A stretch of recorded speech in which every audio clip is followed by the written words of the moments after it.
الحمد لله نحمده ونستعينه ونستغفره ونعوذ بالله من شرور أنفسنا ومن سيئات أعمالنا من يهده الله فلا مضل له ومن يضلله فلا هادي له وأشهد أن لا إله إلا الله وحده لا شريك له وأشهد أن محمدًا عبده ورسوله أما بعد فإن خير الحديث كتاب الله وخير الهدي هدي محمد صلى الله عليه وسلم وشر الأمور محدثاتها وكل محدثة بدعة وكل بدعة ضلالة وكل ضلالة في النار.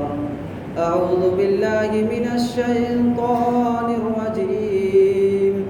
بسم الله الرحمن الرحيم.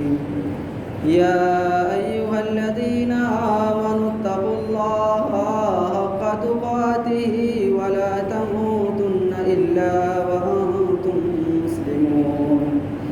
يا أيها الناس اتقوا ربكم الذي خلقكم من نفس واحدة وخلق منها زوجها وبث منهما رجالا كثيرا ونساء واتقوا الله الذي تساءلون به والأرحام إن الله كان عليكم رقيبا.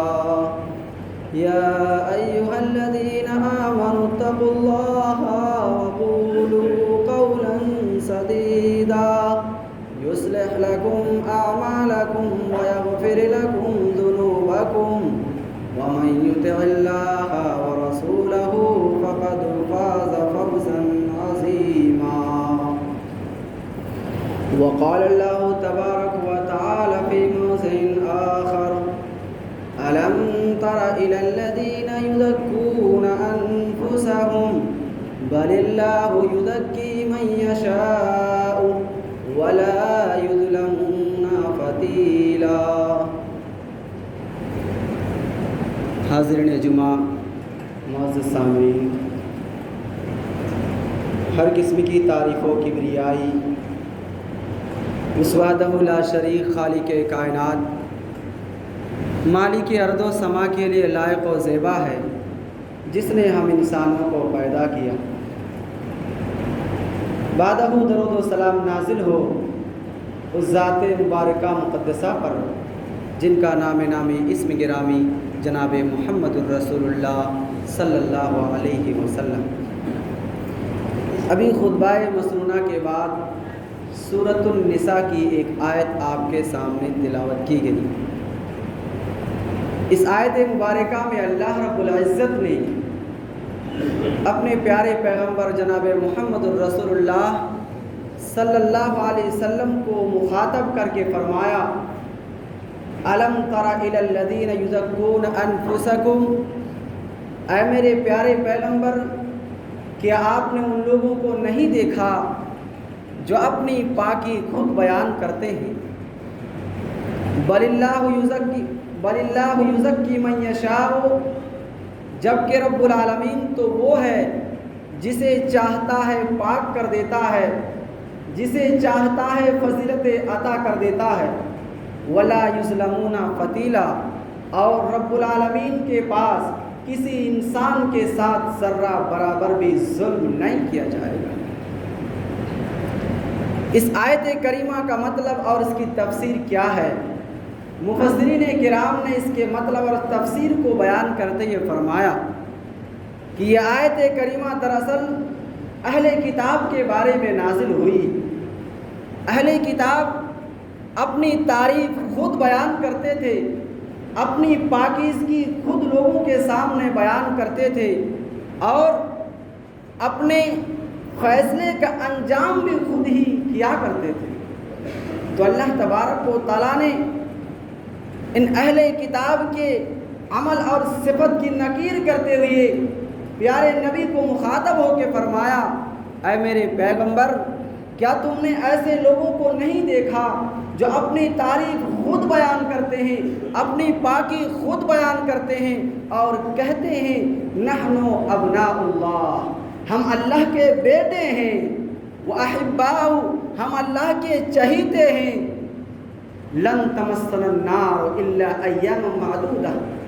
پہلے تو یہ کہتے تھے کہ جہنم میں ہم نہیں جائیں گے، اگر مان لو اگر ہمیں جہنم میں جانا بھی پڑے تو صرف 40 دن کے لیے جہنم میں جائیں گے، کیونکہ 40 دن تک ہم نے بچڑے کی پوجا کی تھی۔ یہ اہل کتاب کا تصور تھا کہ اپنی تعریف، اپنی بڑائی، اپنی پاکی اپنی زبان سے کیا کرتے تھے۔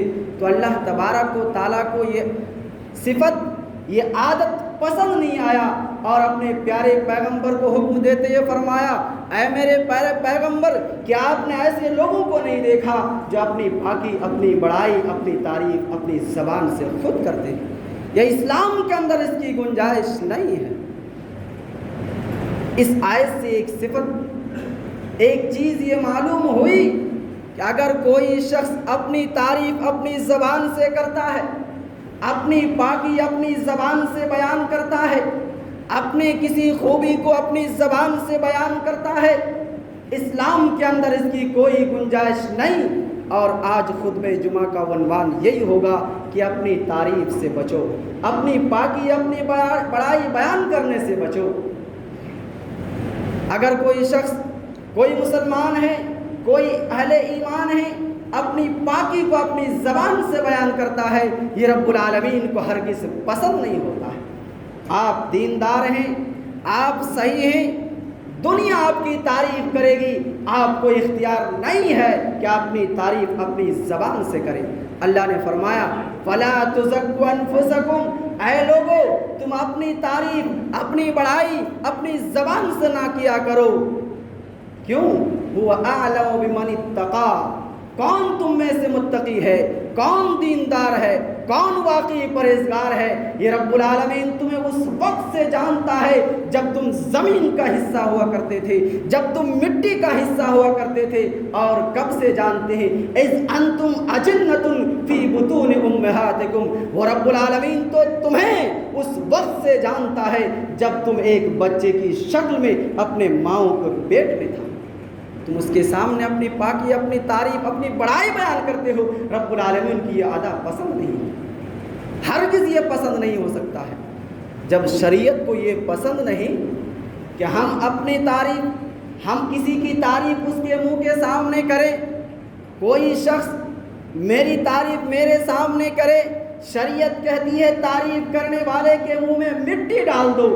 اگر کوئی شخص میرے سامنے میری تعریف کرتا ہے، میں کسی کی تعریف کسی کے سامنے کرتا ہوں، شریعت کہتی ہے اس تعریف کرنے والے کے منہ میں مٹی ڈال دو۔ جب شریعت کو یہ پسند نہیں ہے کہ کسی کی تعریف اس کے منہ کے سامنے کیا جائے، تو شریعت اس چیز کو کیسے برداشت کر سکتی ہے کہ کوئی شخص اپنی بڑائی اپنی تعریف اپنی زبان سے کرے؟ آپ صحیح ہیں، شریعت کی تعلیم کیا ہے؟ شریعت کی تعلیم یہ ہے آپ صحیح ہیں، صحیح ہونے کے باوجود اپنے آپ کو کہو کہ میں غلطی پر ہوں، آپ متقی ہیں، نیک راستے پر ہیں، پرہیزگار ہیں، اس کے باوجود اپنے آپ کو کہو کہ میں اللہ کا گنہگار بندہ ہوں، اللہ کا بڑا نافرمان بندہ ہوں، اپنے آپ کو قصوروار ٹھہرا دو، اپنے آپ کو الزام دے دو۔ یہ رب العالمین کو بہت زیادہ پسند ہے، یہ شریعت کی تعلیم ہے۔ شریعت کہتی ہے آپ متقی ہیں، آپ اللہ کے دین کے راستے پر چلتے ہیں، صحیح راستے پر چل رہے ہیں، تو آپ پر ضروری ہے اپنی تعریف نہ بیان کرو، بلکہ اس رب العزت کا شکر گزار اور شکریہ ادا کرو جس نے تمہیں توفیق دیا ہے کہ تم سیدھے راستے پر چلو۔ واقعہ افک، منافقین نے تمام مومنوں کی ماں اماں عائشہ رضی اللہ عنہا ان کے عزت و آبرو سے کھیلنے کی کوشش کی۔ منافقین نے اماں عائشہ پر ان کی عزت و آبرو پر کھیلنے کی پروپیگنڈا کیا تھا، اور اس پروپیگنڈے میں 3 سچے مسلمان بھی شامل ہو گئے تھے۔ 3 صادق الایمان مسلمان بھی منافقین کے اس پروپیگنڈے میں شامل ہو گئے۔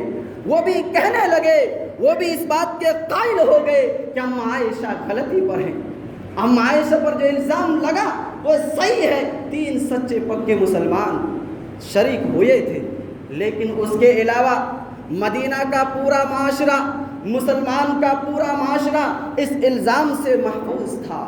وہ اس شریک میں، منافقین کی اس پروپیگنڈے میں شریک نہیں ہوئے تھے۔ تب اللہ رب العزت نے ان مسلمانوں کو، جو مسلمان اماں عائشہ کے ساتھ، جو عزت کے ساتھ، آبرو کے ساتھ کھیلا گیا تھا، منافقین کا پروپیگنڈا کیا گیا تھا، جب مسلمان اس چیز سے محفوظ ہوئے تو رب العزت نے ان تمام مسلمانوں کو حکم دیا جو اس چیز سے، اس برائی سے محفوظ ہو گئے، کہا کہ تمہیں اللہ رب العزت کا شکریہ ادا کرنا چاہیے کہ تم اس پروپیگنڈے میں، اس برائی میں شامل نہیں ہوئے۔ رب نے فرمایا وَلَوْلَا فَضْلُ اللَّهِ عَلَيْكُمْ وَرَحْمَتُهُ، اگر اللہ کا فضل نہ ہوتا تم پر، اللہ کی مہربانی نہ ہوتی تم پر، اللہ کا کرم نہ ہوتا تم پر، تو تم پھر کیا ہوتے؟ تم میں سے کوئی شخص متقی نہیں بن سکتا تھا، تم میں سے کوئی شخص سیدھے راستے پر نہیں چل سکتا تھا۔ یہ اللہ کا فضل ہے کہ اس نے تمہیں سیدھے راستے پر چلایا، لہٰذا تم اس اللہ کا شکر ادا کرو جس نے تمہیں نیک بننے کی توفیق دیا ہے۔ تو صحابہ کرام کی زندگیاں جب ہم پڑھتے ہیں، ایک ایک صحابہ جن کی فضیلتیں اتنی، جن کے مناقبات اتنے ثابت ہیں، اور جن کی فضیلتوں کو بیان کرنے والی ہستی پیارے نبی جناب محمد الرسول اللہ صلی اللہ علیہ وسلم ہیں۔ صحابہ کرام کی فضیلتیں اتنی، فضیلتیں بیان کرنے والے اللہ کے نبی پیارے نبی جناب محمد الرسول اللہ صلی اللہ علیہ وسلم ہیں، لیکن تاریخ کا مطالعہ کر کے دیکھو کہ کبھی کسی صحابی نے اپنی تعریف اپنی زبان سے خود کیا ہو۔ آئیے سیرت صحابہ کو پڑھیں، ایسی مثالیں بہت ساری سیرت کی کتابوں میں موجود ہیں کہ صحابہ کرام کی زندگیوں کا جب ہم مطالعہ کرتے ہیں ہمیں ملتا ہے کون سا واقعہ۔ اللہ کے پیارے نبی جناب محمد رسول اللہ صلی اللہ علیہ وسلم نے ایک مرتبہ ایک ہی مجلس میں 10 صحابہ کو جنتی ہونے کی خوشخبری سنائی۔ فرمایا ابو بکر فی الجنہ، عمر فی الجنہ، عثمان فی الجنہ، علی فی الجنہ، طلحہ فی الجنہ، ابو عبیدہ فی الجنہ، اور عبد الرحمن فی الجنہ، سعد بن ابی وقاص فی الجنہ، سعید فی الجنہ، زبیر فی الجنہ۔ یہ 10 صحابہ ہیں جن کے بارے میں اللہ کے نبی نے جنتی ہونے کی بشارت سنائی ہے۔ میں بتانا چاہتا ہوں، پوری تاریخ کا مطالعہ کر ڈالو، سیرت کمال ڈالو، ان 10 صحابہ میں سے کسی ایک صحابی نے اپنے بارے میں کہا ہو کہ میں جنتی ہوں، جبکہ اللہ کے نبی نے، اللہ کے نبی نے نبوت کی زبان سے اعلان کیا تھا یہ سارے کے سارے صحابی جنتی ہیں، لیکن کسی ایک صحابی نے اپنی زندگی میں اپنی زبان سے یہ نہیں کہا کہ میں جنتی ہوں۔ ابو بکر صدیق رضی اللہ عنہ کتنے جلیل القدر صحابی ہیں، نبیوں کے بعد سب سے افضل ہستی اگر اس کائنات کے اندر کوئی ہے تو ابو بکر صدیق رضی اللہ عنہ کی ہے، لیکن زندگیوں کا مطالعہ کر کے دیکھو، تنہائی میں ایک مرتبہ دیکھا گیا ابو بکر صدیق رضی اللہ عنہ تنہائی میں ہیں، اکیلے میں ہیں، اپنی زبان کو پکڑ کے کھینچ رہے ہیں، غالباً حضرت عمر بن خطاب رضی اللہ عنہ پہنچ جاتے ہیں ابو بکر صدیق کے پاس، کہتے ہیں اے ابو بکر تم یہ کیا کر رہے ہو، اپنی زبان کو کھینچے کھڑے ہو۔ ابو بکر صدیق رضی اللہ عنہ جواب دیتے ہیں اے عمر بن خطاب یہی وہ زبان ہے جس کی وجہ سے کئی مرتبہ میں ہلاکت کے قریب ہو چکا ہوں، لہٰذا میں آج اس زبان کی اصلاح کر رہا ہوں، زبان کی تربیت کرتا ہوں۔ وہ ابو بکر صدیق جو دل کے سچے تھے، جو ایمان کے سچے تھے، جسے صدیق کے لقب سے نوازا گیا، جو اخلاق کے سچے تھے، جو کردار کے سچے تھے، وہ ابو بکر صدیق جب تنہائی میں ہوتے ہیں اپنی زبان کو کھینچ کر اصلاح کرتے ہیں، تربیت کرتے ہیں کہ اسی زبان کی وجہ سے میں کئی مرتبہ ہلاکت کے قریب ہو چکا ہوں۔ عمر بن خطاب رضی اللہ عنہ حضرت حذیفہ بن یمان رضی اللہ عنہ کے پاس آتے ہیں، آ کے پوچھتے ہیں یہ حذیفہ بن یمان کون ہے؟ یہ وہ صحابی ہیں جنہیں رازدار رسول کہا جاتا ہے۔ اللہ کے پیارے نبی نے انہیں بہت سارے راز کی باتیں بتا رکھی تھی، انہی میں سے ایک راز کی بات یہ بھی تھی کہ ہمارے درمیان کون کون منافق ہیں، ان کی فہرست اللہ کے نبی نے حضرت حذیفہ بن یمان کو دے رکھے تھے۔ عمر بن خطاب رضی اللہ عنہ آئے حذیفہ بن یمان کے پاس، آ کے پوری سنجیدگی سے پوچھتے ہیں اے میرے بھائی تم مجھے صرف اتنا بتا دو کہ اللہ کے نبی نے منافقین کی جو فہرست اور لسٹ تمہیں بتائی ہے کہیں ان منافقین میں میرا نام تو نہیں؟ یہ عمر بن خطاب ہیں جن کے بارے میں اللہ کے نبی نے نبوت کی زبان سے اعلان کیا تھا لو کانا نبی بعدی لکان عمر۔ اللہ کے نبی نے فرمایا اگر نبوت و رسالت کا سلسلہ جاری ہوتا تو میرے بعد یہ نبوت کا تاج عمر بن خطاب کے سر پہ ہوتا۔ یہ عمر بن خطاب ہیں جو نفاق کے بارے میں اتنا ڈرے ہوئے ہیں اور پوچھتے ہیں کہ کہیں میرا نام منافقین کے لسٹ میں نہ ہو۔ حضرت عبداللہ بن مسعود رضی اللہ عنہ، حضرت عبداللہ بن مسعود رضی اللہ عنہ ذی علم صحابی ہیں، جلیل القدر صحابی ہیں، دین کے بہت بڑے عالم ہیں، ان کے آگے پیچھے ہمیشہ شاگرد تلامے سا گھومتے رہتے ہیں۔ یہی عبداللہ بن مسعود رضی اللہ عنہ ایک مرتبہ اپنے بارے میں کہتے ہیں لو یعلمون الناس ذنوبی ما وتی عاقبی احد، ان لوگوں کو اگر میرے گناہ کے بارے میں علم ہو جائے گا کہ میرے گناہ کتنے ہیں، میرے گناہ کیسے ہیں، یہ سارے لوگ میرے پیچھے چلنا چھوڑ دیں گے۔ کون ہے عبداللہ بن مسعود؟ یہی عبداللہ بن مسعود ہیں ایک مرتبہ ایک درخت پہ چڑھے ہوئے ہیں، بہت پتلے دبلے تھے، پنڈلی بہت پتلی تھی جس کی وجہ سے ہوا کے جھونکے سے درخت عبداللہ بن مسعود رضی اللہ عنہ کو لے کے جھومنے لگا۔ یہ منظر دیکھ کے صحابہ کرام ہنسنے لگے۔ اس وقت پیارے نبی نے فرمایا اے میرے صحابہ تم عبداللہ بن مسعود کے پتلی پنڈلی کو دیکھ کے ہنس رہے ہو، لیکن کل قیامت کے دن ان کی ایک ایک پنڈلی جب حشر کے عدالت میں وزن کیا جائے گا اتنا وزنی ہوگا احد پہاڑ سے بھی زیادہ ان کی پتلی پنڈلی وزنی ہوگی۔ یہ شخصیت تھی عبداللہ بن مسعود رضی اللہ عنہ کی، لیکن کہتے کیا ہیں لو یعلمون الناس ذنوبی، کہ ان لوگوں کو اگر میرے گناہ کے بارے میں علم ہو جائے میرے پیچھے چلنا چھوڑ دیں گے۔ یہ تھے صحابہ کرام۔ حضرت ام عائشہ رضی اللہ عنہ کیا بیان فرماتی ہیں؟ اما عائشہ رضی اللہ عنہ بیان فرماتی ہیں کہ میرے حجرے میں، میرے کمرے میں پیارے نبی مدفون ہیں اور اللہ کے نبی کے دو ساتھی ابو بکر عمر بھی مدفون ہیں۔ ایک شخص کی قبر کی جگہ تھی، وہ کہتی ہیں میرا خیال شروع میں تھا کہ میں اسی جگہ مدفون ہوں گی، لیکن اس کے بعد خیال آتا ہے اگر میں نبی کی عام بیویوں سے ہٹ کے مدفون ہوتی ہوں تو لوگوں کے درمیان یہ میسج جائے گا، یہ پیغام جائے گا کہ اما عائشہ کا مقام نبی کی عام بیویوں سے کچھ الگ ہی ہے۔ اسی لیے وہ اپنے بھانجے عبداللہ بن زبیر کو بلا کے کہتی ہے کہ اے میرے بھانجے، جب میرا انتقال ہو جائے تو مجھے اپنے کمرے میں دفن مت کرنا، مجھے نبی کی عام بیویوں کے ساتھ بقی قبرستان میں دفن کرنا، فإنی اکرہ، میں اس کو ناپسند کرتی ہوں کہ ما ازکا، میری تعریف کی جائے، میرے بارے میں لوگ یہ سوچے کہ میرا مقام نبی کی عام بیویوں سے الگ ہے۔ یہ ان کی سوچ تھی۔ حضرت سعید بن زید رضی اللہ عنہ یہ اس حدیث کو بیان کرتے ہیں جس حدیث کا تذکرہ میں نے ابھی کیا۔ اللہ کے نبی نے 10 صحابہ کا ذکر کیا، 10 صحابہ کے بارے میں جنتی ہونے کی خوشخبری سنائی۔ یہ سعید بن زید رضی اللہ عنہ اسی حدیث کو بیان کرتے ہوئے کہتے ہیں ابو بکر فی الجنہ، عمر فی الجنہ، عثمان فی الجنہ، علی فی الجنہ، طلحہ فی الجنہ، ابو عبیدہ فی الجنہ، سعد فی الجنہ اور عبد الرحمن فی الجنہ۔ 9 نام گنانے کے بعد رک جاتے ہیں، خاموش ہو جاتے ہیں۔ کیوں؟ کیونکہ 10ویں شخصیت وہ خود ہے۔ 9 نام تو فراٹے کے ساتھ گنا دیتے ہیں کہ یہ بھی جنت ہیں، یہ بھی جنتی ہیں، لیکن جب اپنے نام کی باری آتی ہے، زبان لڑکھڑا جاتی ہے، وہ سوچنے لگ جاتے ہیں میں اپنا نام کیسے لوں گا۔ یہ تھے اخلاص، یہ تھے مخلص بندے۔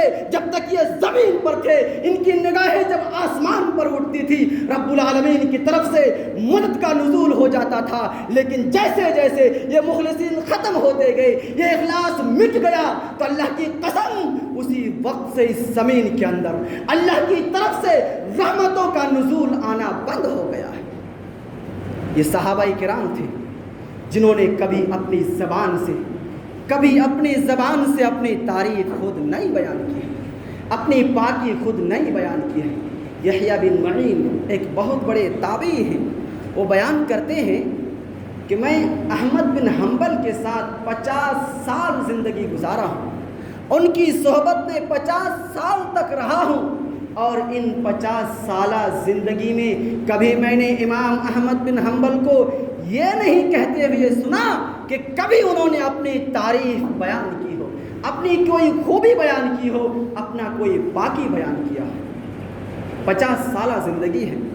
آج کوئی شخص ہمارے ساتھ 1 گھنٹہ وقت گزار دے، 1 مجلس وقت گزار دے، 1 دن وقت گزار دے، ہم اپنی تعریف میں کتنے پل باندھ دیں گے، ہم اپنے تقوی کے کتنے ڈھنڈورے پیٹ دیں گے۔ لیکن وہ صحابہ تھے، وہ سلف صالحین تھے، وہ تابعین تھے جنہوں نے کبھی بھی اپنی زندگی میں اپنی تعریف، اپنی پاکی بیان نہیں کی۔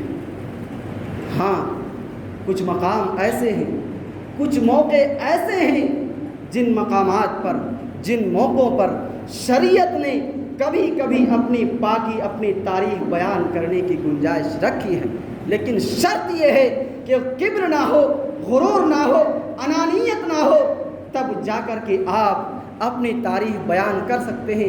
کب بیان کر سکتے ہیں؟ ان میں سے ایک موقع یہ بھی ہے، اظہار نعمت، اظہار تشکر کے وقت۔ اللہ نے فرمایا وَأَمَّا بِنِعْمَةِ رَبِّكَ فَحَدِّثْ، اے میرے پیغمبر، آپ کے رب نے جو آپ کو نعمتیں دی ہیں ان کو آپ بیان کیجیے۔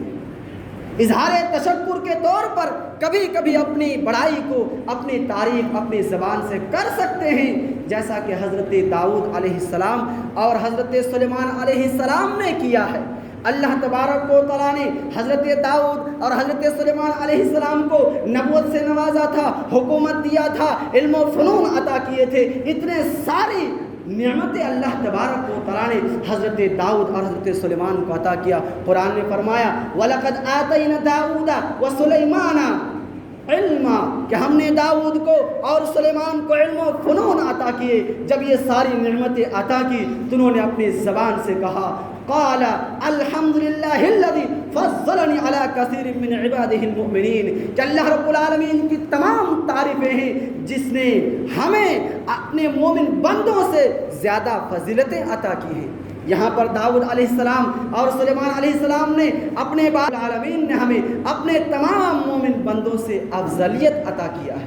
یہاں پر سلیمان اور داؤد علیہ السلام اپنی خوبی بیان کرتے ہیں، لیکن کوئی تکبر نہیں، انانیت نہیں، یہ اللہ کی نعمت کا اظہار ہے اور اللہ کے شکر ادا کرنے کا موقع ہے۔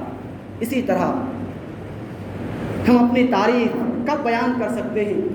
دفاع کے وقت آپ ایسی جگہ پر پھنس چکے ہیں، آپ پر الزامات لگائے جاتے ہیں، ایسے موقع پر جب آپ پھنس گئے ہیں، ایسے موقع پر آپ اپنی تعریف یا اپنی کسی خوبی کو بیان کر سکتے ہیں لوگوں کے سامنے۔ مثال کے طور پر حضرت عثمان غنی رضی اللہ عنہ، خوارج نے بغاوت کا اعلان کر دیا، مدینے پر خوارج کا قبضہ ہو چکا، مسجد نبوی پر خوارج کا قبضہ ہو چکا۔ خوارج نے عثمان غنی کے گھر کو چاروں طرف سے گھیر لیا اور عثمان غنی پر یہ خوارج الزامات لگاتے تھے کہ یہ عثمان غنی نے یہ کیا، عثمان غنی نے یہ کیا، سارے جھوٹے الزامات خوارج نے عثمان غنی پر لگائے۔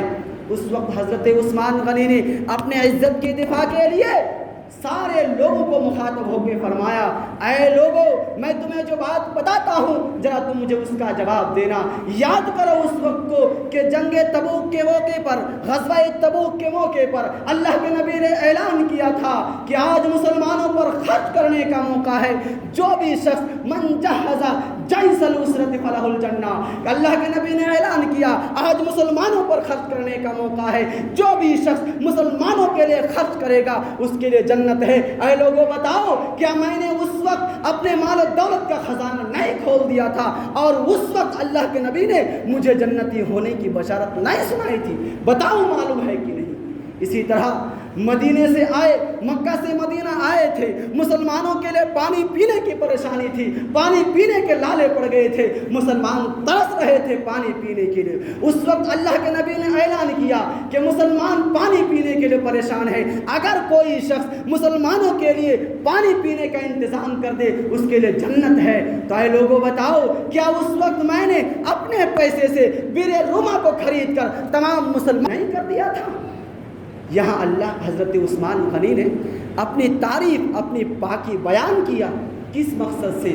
اپنے عزت کی دفاع کے خاطر۔ اس سے معلوم یہ ہوا کہ اگر کبھی آپ ایسی جگہ پر پھنس جائیں جہاں پر آپ کو اپنی عزت کی دفاع کرنے کے خاطر کسی خوبی کو، کسی بڑائی کو بیان کرنے کی ضرورت پڑے تو ایسے موقع پر آپ کسی پاکی اور خوبی کو بیان کر سکتے ہیں۔ اسی طرح پھر اور کس جگہ پر آپ اپنی تعریف بیان کر سکتے ہیں؟ ایسے موقع پر آپ اپنی تعریف کر سکتے ہیں، اپنی پاکی کو بیان کر سکتے ہیں جب کسی کو یقین دلانا ہو، جب کسی کو بھروسہ دلانا ہو۔ مان لو آپ بھی اجنبی ہیں، سامنے والا بھی اجنبی ہے، کوئی معاملہ طے پا رہا ہے، چاہے کاروبار کا مسئلہ ہو یا کوئی بھی مسئلہ ہو، ہمیں سامنے والے کو یقین دلانا ہے کہ میں تمہیں دھوکہ نہیں دے سکتا ہوں، میں بھی اجنبی، یہ بھی اجنبی۔ جب یقین دلانا ہو موقع پر اپنی کسی خوبی کو بیان کر کے اس کو بھروسہ دلا سکتے ہیں، جیسا مدین ہے۔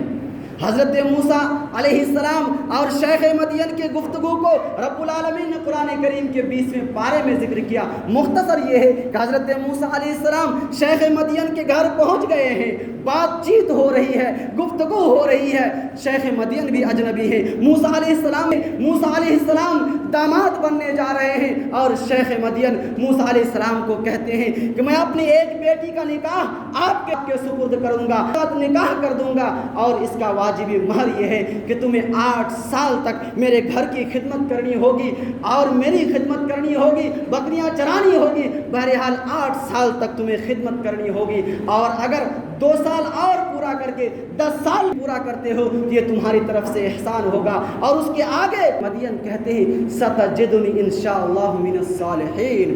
اے موسیٰ، تم بھی اجنبی ہو، میں بھی اجنبی ہوں، لیکن اگر تم اس وعدے کو پورا کرتے ہو، اگر تم میرے اختیار کرتے ہو، میرے ساتھ رہتے ہو، تو انشاءاللہ تم مجھے صالحین اور لوگوں میں سے پاؤ گے۔ یہاں پر شیخ مدین نے اپنے آپ کو نیک کہا، کیوں؟ موسیٰ علیہ السلام کو یقین دلانا، بھروسہ دلانا ہے۔ تو معلوم یہ ہوا آپ کسی ایسے معاملے میں پھنس گئے ہیں جہاں پر سامنے والے کو آپ بھروسہ دلانا چاہتے ہیں، تو ایسے موقع پر بھی اپنی خوبی اور تعریف کر سکتے ہیں۔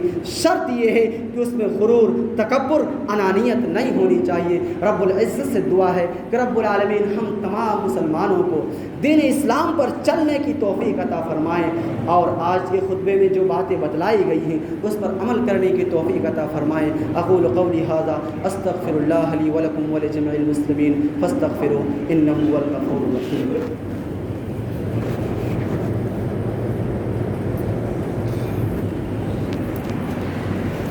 الحمد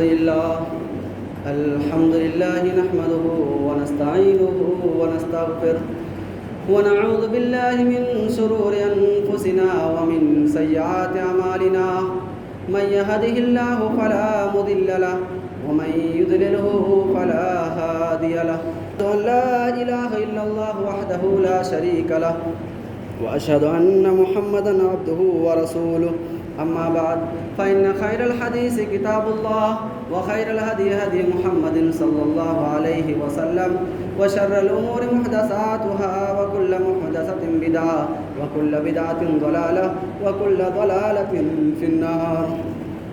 أعوذ بالله من الشيطان الرجيم. بسم الله الرحمن الرحيم. يا أيها الذين آمنوا صلوا عليه وسلموا تسليما. اللهم صل على محمد وعلى آل محمد كما صليت على إبراهيم وعلى آل إبراهيم إنك حميد مجيد. عباد الله رحمكم الله. قم للصلاة.